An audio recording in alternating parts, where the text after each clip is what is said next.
آگے ہے سورہ الانبیاء، یہی ہے، اس کی آیت ہے 30ویں، اس کی اگلی آیت ہے اور ہم نے زمین میں پہاڑ بنائے تاکہ وہ ان لوگوں کے ساتھ جھک نہ پڑے، اور ہم نے اس میں کشادہ راستے بنائے تاکہ وہ راہ پائیں۔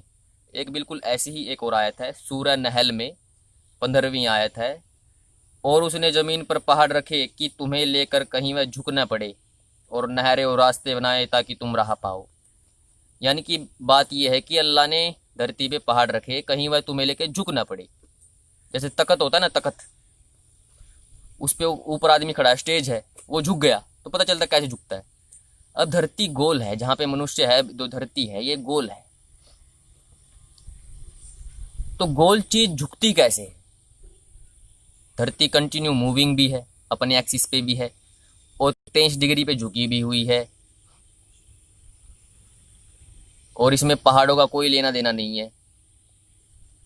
ہاں یہ ایشوری ویوستھا سے ہے، اور سورج کے چاروں طرف بھی چکر لگا رہی ہے، سورج بھی گلیکسی کے چاروں طرف چل رہا ہے، دھرتی اس کے سائڈ ساتھ ساتھ میں ہے، پورا سسٹم ایسے چل رہا ہے۔ تو دھرتی گول ہے، تو اگر اللہ پہاڑ نہ ڈالتا تو دھرتی جھکتی کیسے؟ گول چیز جھکتی کیسے ہے کہ وہ آدمیوں کو لے کے جھک نہ پڑے، ساتھ میں آدمی بھی جھک جائیں گے، مطلب گر جائیں گے، جیسے اسٹیج جھک جاتا آدمی گر جاتا ہے۔ تو اگر اللہ پہاڑ نہ ڈالتا تو گول دھرتی جھکتی کیسے؟ بس اتنا اچھا پرشن ہے، یہ 2 پرشن ابھی تو اتنے ہی ہیں، باقی بعد میں لے کے آئیں گے۔ اس سے یہ دیکھ رہا ہوں میں کہ آپ کی سمیکشا بھی کیسی ہے، کہیں اوروں کی طرح اندھ وشواس میں تو نہیں ہے۔ تو کوئی بھی اتر دے سکتا ہے، ویسے کوئی باؤنڈری نہیں ہے کہ بھائی صرف ایک ہی ویکتی کو آنسر دینے ہیں، جس کا من کرے اسلامک اسکالر سے پوچھ کے اتر دے سکتا ہے۔ باقی ہوائی پرندے فائر پتہ نہیں کیا کیا، ان پہ ماننا ہے تو مانتے رہیے بھائی، اپنی طرف سے بھی کچھ بنا لیجیے، کوئی دقت نہیں ہے۔ تو جی اس ویڈیو کو زیادہ سے زیادہ پھیلائیے، سب کو پتہ چلے، تاکہ مسلموں کو پتہ چلے، اگر ان کو صحیح پتہ ہے تو اتر بھی آئے، کوئی دقت نہیں ہے، ستیہ جاننا ہے۔ تو جی ویڈیو کو لائک شیئر کمنٹ ضرور کریں، اور آپ کو کسی وشے پر ویڈیو چاہیے تو آپ نیچے لکھ دیجئے، سمے ہوگا تو ضرور بناؤں گا۔ نمستے جی، اوم آریہ ورت۔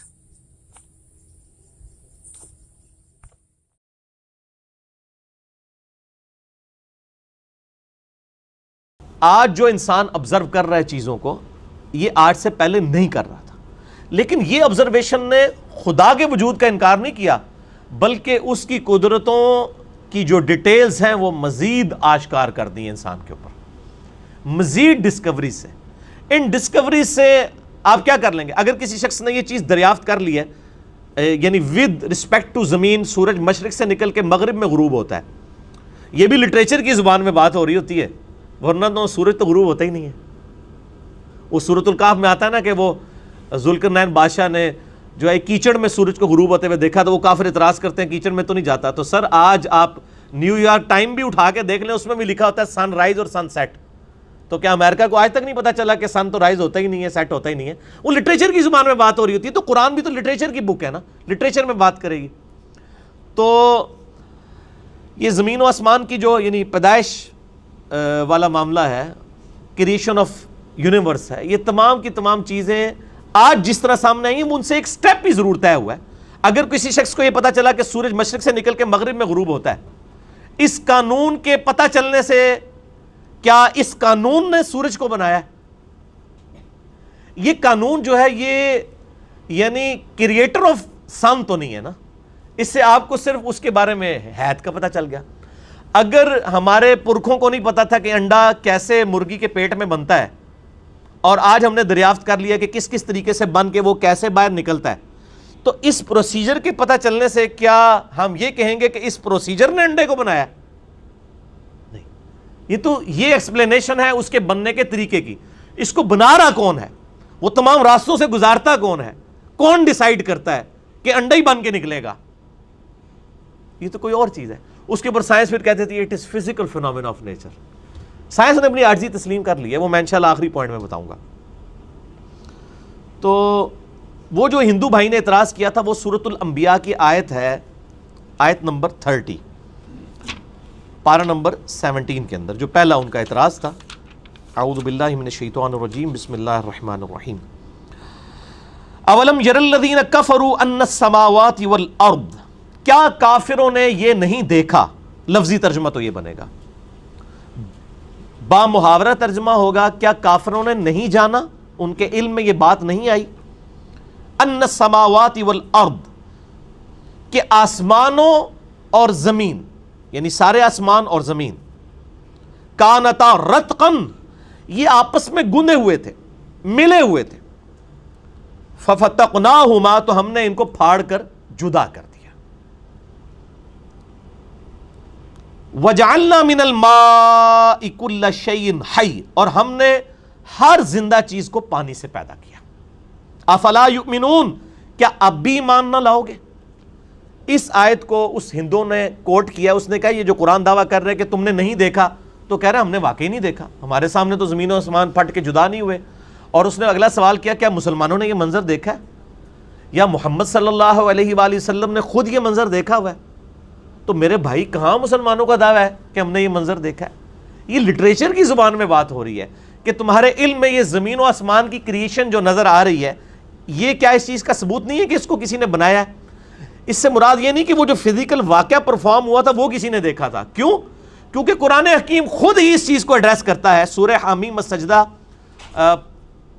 سورت نمبر 41 میں آیت نمبر 9 سے لے کے 12 تک اللہ تعالیٰ خود ترتیب بتا رہا ہے کہ ہم نے پہلے زمین کو پیدا کیا، پھر آسمانوں کی طرف متوجہ ہوئے، آسمانوں کو پیدا کیا، پھر زمین میں اللہ تعالیٰ نے ریسورسز رکھے، اس میں اللہ تعالیٰ نے مخلوقات پیدا کی. یہ ساری ترتیب تو خود قرآن بتا رہا ہے سورہ فصلت سورہ حامیم السجدہ کے اندر کہ کریشن آف یونیورس کے بعد انسان پیدا ہوا ہے.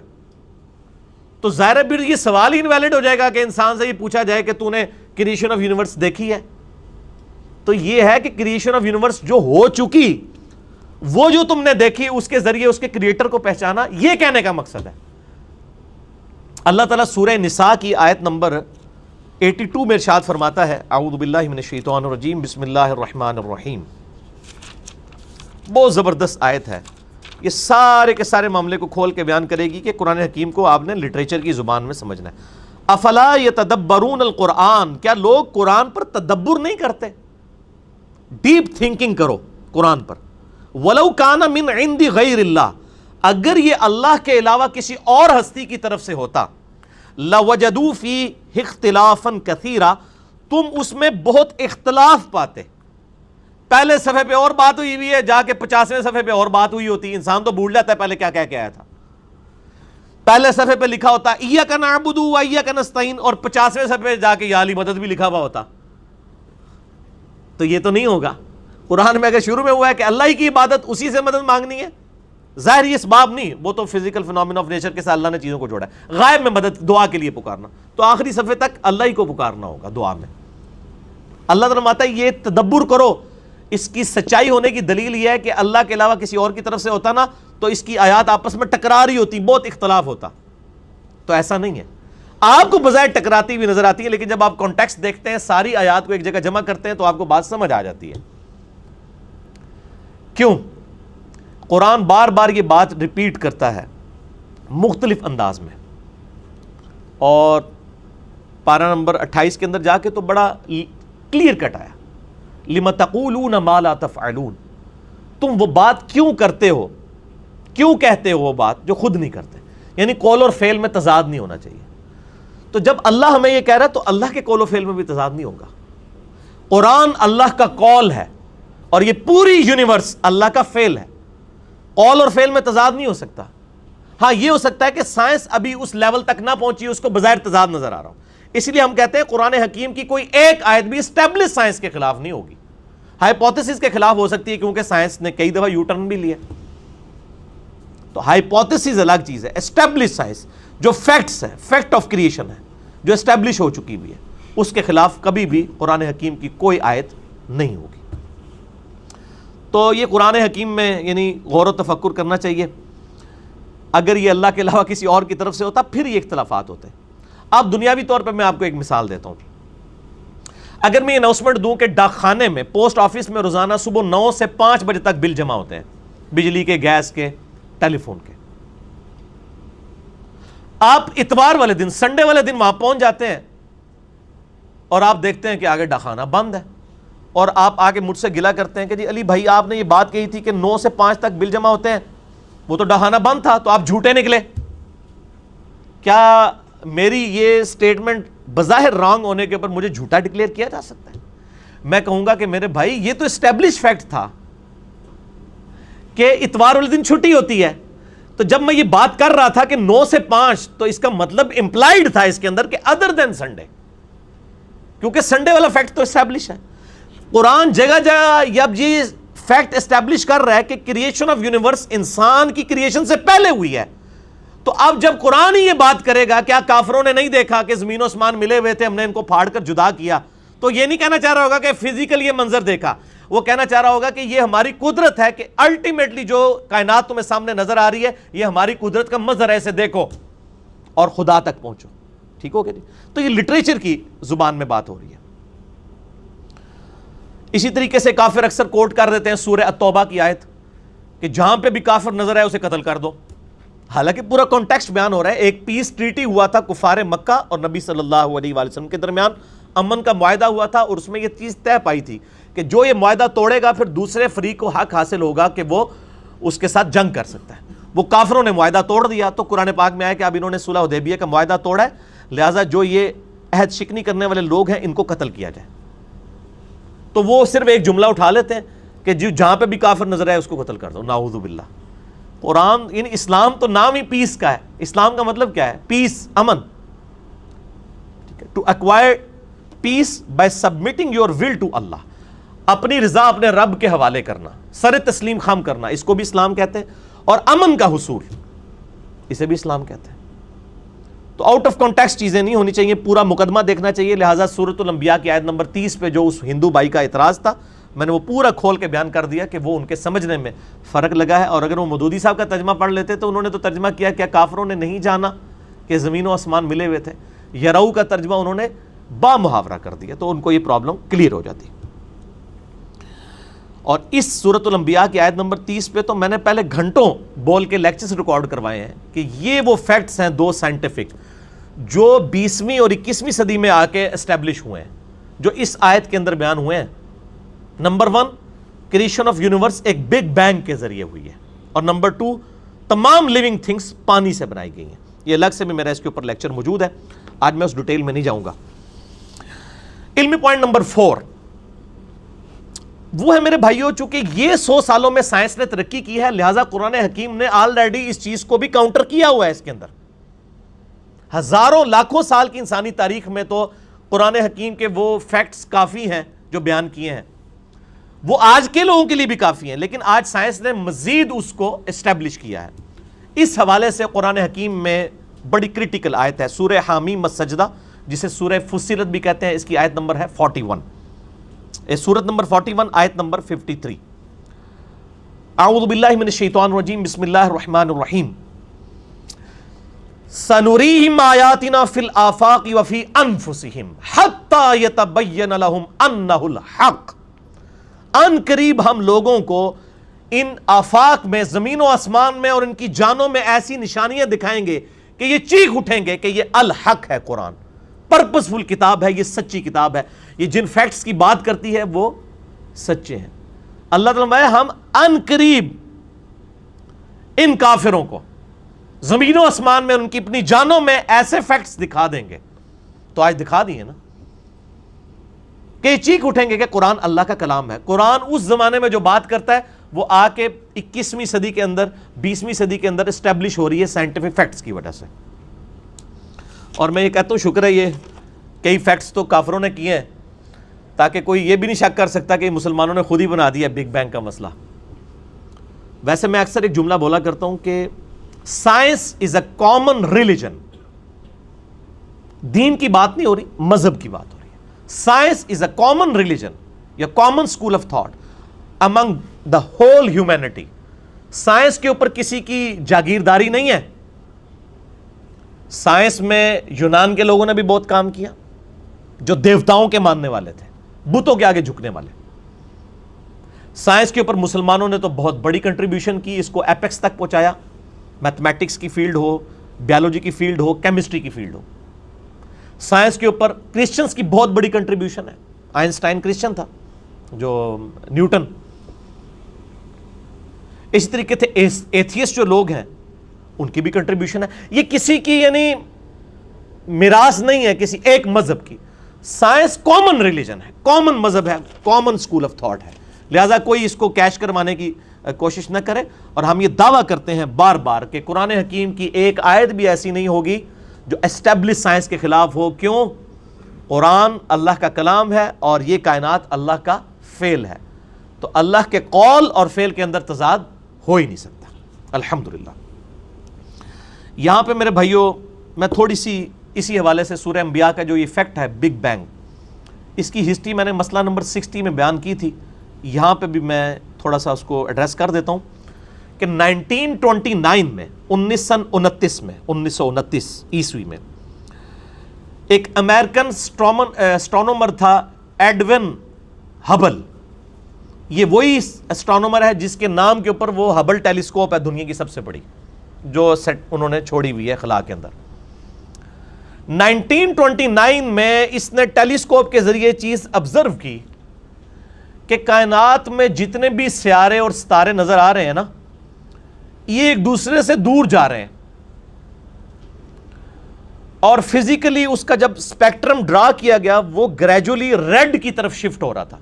اور یہ فزکس کا قانون ہے کہ اگر کسی موونگ آبجیکٹ، یعنی ادھر سے اگر ایک آبجیکٹ موو کر کے مجھ سے دور کی طرف جائے نا اور اس کا اسپیکٹرم ڈرا کیا جائے تو وہ ریڈ کی طرف شفٹ ہوتا ہے.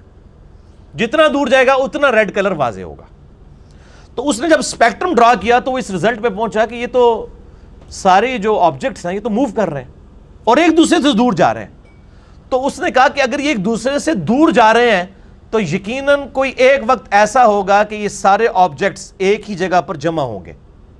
جیسے میں اپنے ہاتھ میں اگر 50-60 بنٹے پکڑ لوں شیشے کے بالز ایک جگہ پہ اور میں ان کو یوں بکھیروں، ایک دوسرے سے دور جائیں گے نا، وہ ایک کامن پوائنٹ سے سٹارٹ ہو گئے. اسی طریقے سے یہ جو اربوں ستارے ہیں یہ اگر ایک دوسرے سے دور جا رہے ہیں تو یقیناً ایک ایسا بھی لمحہ ہوگا کہ یہ ان کو ٹائم کو اگر ریورس کر دیا جائے تو ایک سنگل پوائنٹ سے وہ سٹارٹ ہوں گے. اور اس نے کہا وہ سنگل پوائنٹ ایسا ہے کہ جس کی ڈینسٹی تو انفینٹ تھی اور والیوم 0 تھا. اور سائنس میں کوئی ایسی چیز نہیں ہوتی کہ جس کی ڈینسٹی انفینٹ ہو، نہ ختم ہونے والی، اور اس کا والیوم، اس کا حجم 0 ہو. اس کا مطلب کیا ہے کہ عدم محض سے وجود بخشا گیا چیزوں کو. چیزیں موجود نہیں تھی، اچانک پیدا ہو گئی. کریشن ایکس نہیلو، کائنات کسی ول آف گاڈ کی وجہ سے پروڈیوس ہوئی ہے، عدم محض سے وجود بخشا گیا. اور اس بڑے دھماکے کو انہوں نے کہا کہ یہ بگ بینگ ہے. اب بگ بینگ پہ میں نے مسئلہ نمبر 60 میں ڈیٹیل سے گفتگو کی. میں آج اس ڈیٹیل میں نہیں جاؤں گا ورنہ میری یہ گفتگو لمیٹڈ ٹائم میں کور نہیں ہوگی. اچھا، جب اس نے یہ بات کی تو پھر یہ عوام کے سامنے آیا. پھر آئنسٹائن نے تو آلریڈی میتھمیٹیکلی یہ چیز پروف کر دی تھی، ایکسپینڈنگ یونیورس، کہ کائنات پھیل رہی ہے. جب یہ دو حقائق سامنے آئے، فزیکلی آبزرویشن بھی اور میتھمیٹیکل بھی، تو پھر لوگ اس تلاش میں شروع ہو گئے اگلے سٹیپ کے لیے کہ اگر وہ بگ بینگ ہوا تھا تو اس دھماکے کی باریک سی نوائز اور ریڈیشنز آج بھی موجود ہونی چاہیے. جیسے کہیں پہ بم پھٹے تو وہاں پہ دھواں اڑتا ہے اور ریڈیشنز اور شاک ویوز پروڈیوس ہوتی ہیں. اور کائنات کا اتنا بڑا دھماکہ ہے تو چاہے وہ اربوں سال پہلے ہوئے، آج تک شاک ویوز کوئی لمیٹڈ فارم میں تو موجود ہوں گی. تو یہ دو سائنٹسٹ تھے، ان کا نام تھا، ایک کا نام تھا اے پینزیاز اور دوسرا تھا ڈبلیو ولسن. انہوں نے 1965 میں وہ cosmic microwave background radiations دریافت کر لیں. ان کو کہتے ہیں CMBR، cosmic microwave background radiation, جو بگ بینگ کی وجہ سے پروڈیوس ہوئی تھی. 1978 میں ان دونوں کو نوبیل پرائز دیا گیا اس کے اوپر کہ اب فزیکلی آپ نے پروف کر دی یہ چیز. وہ آج تک اس دھماکے کے اثرات موجود ہیں کائنات کے اندر. پھر 1989 سے لے کر 1993 تک 4 سالوں کے لیے امریکہ نے ایک اسپیس شٹل ڈسکوری لانچ کی تاکہ فزیکلی خلا کے اندر ان چیزوں کو آبزرو کیا جائے. اور اس کے اوپر $160 ملین لگے. آپ جا کے ذرا گوگل پہ لکھیں CMBR cosmic microwave background radiation, پوری آپ کو ویکیپیڈیا بتا دے گا کہ یہ کیسے کیسے پہلے ہبل نے دیکھا، اس کے بعد یہ ڈیٹیلز آئیں، اور پھر 1989 میں اسپیس شٹل لانچ کی گئی، $160 ملین لگا کے امریکہ نے، اور اس چیز کو اسٹیبلش کیا گیا کہ بگ بینگ جو ہے وہ ہوئی تھی۔ اور میں اکثر بولتا ہوں کہ ہر شے میں انسان کو خدا نظر آتا ہے، یہ بھی لٹریچر کا جملہ ہے، یہ نہ کوئی پکڑ لے کے جی خدا تو ہمیں نظر نہیں آ رہا، یہ لٹریچر کا جملہ ہے، یعنی کریٹر اپنی کریشن کی خوبصورتی سے پہچانا جاتا ہے۔ تو سائنٹسٹ نے انسانی تاریخ کی سب سے بڑی دریافت ڈسکوری قرار دیا تھا بگ بینگ تھیوری کے اسٹیبلش ہونے کو۔ بگ بینگ آج کی ڈیٹ میں تھیوری نہیں ہے، یہ ایک سائنٹیفک فیکٹ ہے، اور ان کا ہم نے ہینڈ رائٹنگ آف گاڈ دیکھ لی ہے۔ اس کی وجہ سے میتھمیٹکس کو کہا جاتا ہے نا کہ ہینڈ رائٹنگ آف گاڈ کسی نے دیکھنی ہے، خدا کی ہینڈ رائٹنگ، تو وہ سائنٹسٹ کہتے ہیں وہ میتھمیٹکس ہے۔ ہر فزیکل فینومینا کے لیے آپ ایکویشن بنا سکتے ہیں۔ اب چونکہ میں میکینیکل انجینئر ہوں، اور آپ کو پتا ہے انجینئرنگ جو ہے وہ تو اپلائیڈ سائنسز ہے، تو ہم لوگ ہر چیز کا میتھمیٹیکل ماڈل بناتے تھے، اور اس سے وہ چیزیں اسٹیبلش ہو جاتی تھی۔ تو میتھمیٹیکل ماڈل جو ہے یہ خدا کی ہینڈ رائٹنگ ہے۔ اب یہ نہیں کہ آپ کو کہ فزیکل ہینڈ رائٹنگ، یہ بھی لٹریچر کی زبان میں بات ہو رہی ہے۔ تو یہ سارے کے سارے فیکٹ سائنس نے اسٹیبلش کیے، اور الحمدللہ آج اللہ تعالیٰ کو اس حوالے سے سمجھنا آسان ہو چکا ہے۔ دوسرا اعتراض اس ہندو بھائی نے کیا تھا کہ جی قرآن حکیم میں جگہ جگہ آیا کہ ہم نے پہاڑوں کو ایک کہیں پہ آیا یہ لنگر ڈال دیے ہیں، کہیں پہ آیا یہ میخیں ہم نے گاڑ دی ہیں تاکہ زمین نہ ڈولے۔ تو اس نے کہا کہ یہ تو اس سے تو پتہ چلتا ہے کہ قرآن حکیم جو ہے وہ زمین کو چوکور مانتا ہے کہ یہاں پہ پہاڑ رکھ دیے ہیں بیلنس کرنے کے لیے تاکہ یہاں سے یہاں نہ ڈول جائے۔ تو کہتے ہیں زمین تو ڈول سکتی نہیں، زمین تو گول ہے۔ تو یہ سائنٹیفک ایرر ہے۔ ہمارا چیلنج ہے پورے قرآن پاک میں کہاں یہ بات آئی ہے کہ زمین چوکور ہے؟ گول ہونے کے اشارے پھر بھی آئے ہیں، چوکور کے تو نہیں ہے۔ لہذا یہ قرآن حکیم میں کہنا کہ اللہ تعالیٰ فرماتا ہے ہم نے زمین کو بچھونا تمہارے لیے بنایا، وہ کہتے ہیں بچھونے سے مراد ہے کہ چوکور ہے۔ اس سے آپ نے کیسے یہ سمجھ لیا؟ اس لیے بچھونا کہا گیا کہ آج آپ کو سائنس بتا رہی ہے کہ ہر سیکنڈ میں زمین پہ 2 زلزلے آتے ہیں، ہر سیکنڈ میں۔ اگر ان کا ایمپلیٹیوڈ بڑھ جائے نا تو زمین تباہ و برباد ہو جائے، ان کا ایمپلیٹیوڈ کم ہوتا ہے۔ ایسی زمین جہاں ہر سیکنڈ میں 2 زلزلے آ رہے ہوں، اس کو رہنے کے قابل بنا دینا، پھر اس کی 4 موشنز ہونا، سورج کے گرد الگ سے، اپنے محور کے گرد الگ سے، وہ 23.5 ڈگری کا اینگل جو ہے اس کے گرد سائنوسائیڈل اس کی جو موومنٹ ہے وہ الگ سے، جس کی وجہ سے موسم بدلتے ہیں۔ یہ میں نے مسئلہ نمبر 60 میں ساری ڈیٹیلز بتائی ہیں کس کس سپیڈ سے یہ موومنٹ ہو رہی ہیں۔ اس کو رہنے کے قابل بنا دینا تو بچھونا ہی ہے نا۔ پھر ایک بہت بڑی کرویچر ہے، جیسے یعنی زمین کا سرکمفرنس ہے 40,000 کلومیٹر، یعنی ایک چکر کاٹے نا آپ تو 40,000 کلومیٹر آپ طے کریں گے۔ 40,000 کلومیٹر میں 100 کلومیٹر بھی ایک سٹریٹ لائن ہی ہوتی ہے۔ بہت بڑے سرکل کے اندر اگر آپ چھوٹا سا ٹکڑا کنسیڈر کریں گے وہ سٹریٹ لائن ہی ہے۔ یہاں پہ بھی آپ دیکھ رہے ہیں ہماری اکیڈمی سیدھی ہے نا، قرآن کو تو چھوڑ دیں، اگر ہم آپ سے کہیں سیدھی، آپ کہیں نہیں یہ گول ہے، تو گول تو نہیں نظر آ رہی۔ اتنے بڑے گول بال کے اوپر سینکڑوں کلومیٹر بھی ایک سٹریٹ لائن ہی نظر آ رہے ہوتے ہیں۔ ہماری فزیکل آبزرویشن میں تو یہی ہے۔ اگر قرآن حکیم ڈائریکٹ کہہ دیتا کہ زمین گول بنائی تو پھر پچھلے 1300 سال کے لوگوں نے کہنا تھا جی گول تو نظر ہی نہیں آ رہی، آٹا گوندے ہلتی کیوں ہے، آٹا گوندتے ہوئے ہلتی کیوں ہے؟ تو وہ آپ ایک ایشو کو ایڈریس کریں گے تو دوسرا ایشو ہے۔ تو وہ ان لوگوں کو جن کو سائنس نے ترقی نہیں کروائی ہوئی تھی نا، ان کے لیے وہ چیزیں اسٹیبلش ہوگی کہ ان کو بچھونا ہی نظر آتا تھا۔ آج سائنس نے اگر گول دریافت کیا تو ساتھ یہ بھی دریافت کر لیا ہے کہ گول چیز پہ جو بہت بڑے سرکمفرنس کی ہو اس پہ کچھ کلومیٹر بھی ایک سٹریٹ لائن ہی ہوتے ہیں، وہ بچھونا ہی نظر آتا ہے۔ تو دونوں چیزیں سمجھ آ گئی۔ سنوریہم آیاتنا فی الآفاق وفی انفسہم حتی یتبین لہم انہ الحق۔ زمین و آسمان میں عنقریب ہم ان کو نشانیاں دکھائیں گے ان کی اپنی جانوں میں، structure of genes, D N A. اس پہ میں مسئلہ نمبر 60 میں بول چکا ہوں۔ اس نے آج انسان کو ماننے پہ مجبور کر دیا ہے یہ کسی مائنڈ کی کریشن ہے، یہ ساری کی ساری الل ٹپ نہیں ہے، یہ ٹائنیز ڈیٹیل تک چیزیں اتنی کنٹرولڈ ہیں، یہ کسی حکیم کی بنائی ہوئی کائنات ہے۔ ہر چیز کے پیچھے حکمت ہے، ہر چیز کا ایک میتھمیٹیکل ماڈل ہے، اور وہ ساری کی ساری چیزیں ایک ہی طرف لے کے جاتی ہیں کہ کریٹر ہے بھی ایک۔ اس پہ بھی میرا لیکچر ہے، مسئلہ number 128، God is the only and alone creator of this universe. خدا ہی اکیلا اور یکتا کریٹر ہے, ایک سے زیادہ نہیں ہے وہ, کیونکہ مائنڈ پیچھے ایک نظر آتا ہے. نیوکلیس میں الیکٹران اگر اس کے نیوکلیس کے گرد یعنی چکر کاٹ رہے ہیں نا ایک ایٹم کے ایلپٹیکل آربٹس میں, یہی ایلپٹیکل آربٹس آپ کو پھر کائنات میں بھی نظر آتے ہیں. زمین بھی ایلپٹیکل آربٹ میں ہی سورج کے گرد چکر کاٹ رہی ہے. کتنی ریزیمبلنس ہے, مائنڈ ایک نظر آتا ہے.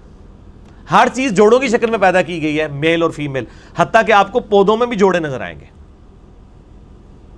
اور جان بوجھ کے اللہ نے کیا تاکہ اللہ تعالیٰ انسان کو یہ بتائے وہ خدا ہی ہے جو میل اور فیمیل سے آزاد ہے, لم یلد ولم یولد.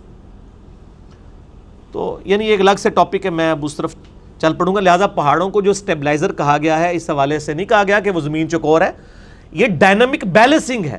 آج آپ جیولوجسٹ سے پوچھیں نا, یہ جو پہاڑ کاٹ کاٹ کے تو یہ ہاؤسنگ سکیمز بنائی جا رہی ہیں, اس کی وجہ سے دنیا کے موسم کیوں بدل رہے ہیں, زمین کی اورینٹیشن بدل رہی ہے. ایون ایک اٹامک بلاسٹ ہونے کی وجہ سے زمین کے اوپر کیا افیکٹ ہو جاتا ہے. کئی دفعہ زلزلہ ایسا آتا ہے کہ وہ اس کی ڈگری کو ایسا ڈسٹرب کرتا ہے کہ آئندہ کئی سالوں کے لیے موسم ڈسٹرب ہو جاتے ہیں. تو پہاڑوں کے کاٹنے کی وجہ سے زمین کی بیلنسنگ خراب ہو رہی ہے. جیسے آپ ایک ویل جو گھوم رہا ہو اس کے اوپر آپ چھوٹے چھوٹے ویٹس ایڈ کرواتے ہیں نا ویل بیلنسنگ کے لیے, تو یہ ڈائنامک بیلنسنگ کی ہوئی ہے پہاڑوں نے زمین کی. تو اللہ تعالیٰ نے اس حوالے سے انہیں لنگر کہا ہے. یہ وہ والا نہیں جو آپ سمجھنے کی کوشش کر رہے ہیں, نہ زمین پہ یعنی آپ خود سے یعنی ایک خاکہ بنا کے رنگ بھریں گے تو پھر اس کا تو کوئی حال نہیں ہے. اسی طریقے سے اگر آپ سورہ فاطر پڑھیں آیت نمبر 41, اس میں تو یہاں تک آیا ہے کہ اللہ ہی ہے جس نے زمین و آسمان کو تھام رکھا ہے کہ جھول نہ جائیں, اور اگر اللہ تعالیٰ ان کو نہ تھامے یہ جھول جائیں تو کوئی ایک بھی ایسا نہیں جو انہیں سنبھال سکے. وہاں تو اللہ تعالیٰ نے پہاڑوں کا بھی ذکر نہیں کیا, اللہ نے کہا کہ میں نے تھاما ہوا ہے, چلیں. اب کیا کریں گے آپ, پہاڑ اللہ نے رکھے ہیں لیکن تھاما اللہ نے ہوا ہے. کیسے؟ اپنے فزیکل فینومیناز کے ذریعے, گریویٹیشنل فورس کے ذریعے. آپ اس کو کہتے ہیں نیوٹنز لا آف گریویٹیشن, تو یہ تو آپ پہ کاپی رائٹ کا مقدمہ ہونا چاہیے. آپ نے ڈسکوری کی ہے, یہ خدا کا قانون ہے گریویٹیشن کا, قوت کشش ثقل کا, اس کے ذریعے چیزوں کو بیلنس کیا ہوا ہے. تو اب کوئی وہ آیت بھی تو پڑھے نا کہ اللہ نے تھام رکھا ہے, پہاڑوں کے بغیر بھی اللہ نے تھاما ہوا ہے. تو یہ ساری کی ساری فزیکل چیزیں اللہ تعالیٰ نے اپنے لاز آف نیچر کے ذریعے کنٹرول کی ہیں. آگ جلاتی ہے, پٹرول آگ کو بھڑکاتا ہے, پانی آگ کو ٹھنڈا کر دیتا ہے. یہ سارے فزیکل فینومینا اگر روزانہ تبدیل ہو رہے ہوتے ہیں نا میرے بھائی, آپ کے لیے مصیبت کھڑی ہو جاتی. رات کو تو آگ جلا رہی ہوتی, صبح نہ جلا رہی ہوتی, تو دنیا کا نظام چل سکتا تھا. یہ بڑے محکم قوانین ہیں, لیکن اللہ کے لیے محکم نہیں. اللہ تعالیٰ جب چاہے توڑے گا. ابراہیم علیہ السلام کو بچا لیا ہے, لیکن اگر آپ آج کہیں کہ بسم اللہ پڑھ کے آپ آگ میں کود جائیں تو انشاءاللہ شہید ہو جائیں گے, یا بسم اللہ پڑھ کے ساکٹ میں 2 انگلیاں دے دیں تو انشاءاللہ تعالیٰ شہادت کے درجے پہ حفاظ ہو جائیں گے. بلکہ شہادت تو نہیں, آرام موت مریں گے, خودکشی کریں گے. قرآن میں کہیں نہیں لکھا ہوا. وہ ایک ہی واقعہ ہوا ہے, بار بار نہیں ہونے. ایک ہی دفعہ سمندر پھٹا ہے حضرت موسیٰ علیہ السلام کے لیے, بار بار نہیں ہوگا. نہ ہم ان چیزوں کی بنیاد کے اوپر خدا کو یا خدا کے پیغمبر کو منوا رہے ہیں. ہمارے نبی علیہ السلام کا تو معجزہ قرآن ہے. ہم نے تو کبھی نبی علیہ السلام کے معجزوں کو دلیل بنایا ہی نہیں کافروں کے لیے, کیونکہ وہ آپ کی زندگی کے کافروں کے لیے معجزات تھے. آپ کی چونکہ نبوت قیامت تک ہے, معجزہ بھی قیامت تک کے لیے. اسی لیے کتاب محفوظ بھی ہے. اگلی کتابیں بھی اللہ محفوظ کر سکتا تھا. وہاں کتابیں ٹیمپر ہوتی تھی, پیغمبر آ جاتا تھا. اب پیغمبر تو آنا کوئی نہیں ہے. ما کان محمد ابا احد من رجالکم ولکن رسول اللہ وخاتم النبیین. اسی لیے پھر کہا گیا انا نحن نزلنا الذکر وانا له لحافظون. بے شک اس الذکر قرآن کو ہم نے نازل کیا, ہم اس کی حفاظت کریں گے, کیونکہ یہ نبی علیہ السلام کا واحد معجزہ ہے جس کی بنیاد پہ دعوی نبوت ہے. معجزات اور بھی ہیں, دعوی نبوت کی بنیاد یہ معجزہ ہے. اس پہ بھی میرا لیکچر ہے, مسئلہ نمبر 85, قرآن اور قتال, ہمارے محبوب صلی اللہ علیہ وآلہ وسلم کی 2 خصوصیات. لہذا قرآن حکیم جو ہے یہ لٹریچر کی زبان میں بات کرتا ہے, تو لہذا زمین کو بچھونا کہا جائے تو اب یہ نہیں کہیں گے نہیں بچھونا تو نہیں, یہ تو گھول ہے. یہ نان سینس ہے, پڑھے لکھے بندے کو یہ زیب نہیں دیتا. اور میں امید کرتا ہوں اپنے اس ہندو بھائی سے بھی اور باقی نان مسلم سے بھی کہ وہ یعنی چونکہ لاجکس کے اوپر بات کرتے ہیں, تو اس کو لاجیکلی چیز کو سمجھیں گے تو باقی نہیں ماننا ہوگا تو ہم نے زبردستی منوانا نہیں کسی کو، صرف اپنا مقدمہ اپنے ریلیجن کا آپ کے سامنے رکھنا۔